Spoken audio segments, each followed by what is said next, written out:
মানে শুরু হয় একাকিত্বের। যে মানুষটাকে প্রতিদিন দেখতে অভ্যাস হয়ে যায়, একদিন তাকেই বিদায় দিতে হয়। ছেলেটা বলল, রিয়া, একবার দাঁড়া না, শুধু একবার বল, কেন যাচ্ছিস? মেয়েটা না তাকিয়ে বলল, সব ঠিক আছে তোর, শুধু আমি ঠিক নেই। সে চলে যায়।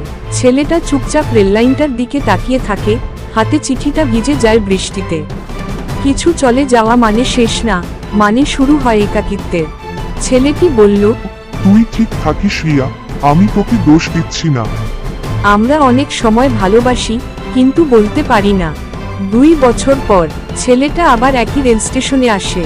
দেখে একই বেঞ্চে একটা ছোট মেয়ে বসে, হাতে রিয়া লেখা একটা চেইন। সে অবাক হয়ে তাকিয়ে থাকে। ভালোবাসা মরে না, শুধু রূপ বদলায়। সব ভালোবাসার শেষ দেখা হয় না, কিছু শেষ হয় শুধু নীরবতায়। গল্পটা যদি ভালো লাগে তাহলে লাইক, কমেন্ট, শেয়ার এবং সাবস্ক্রাইব করবেন প্লিজ।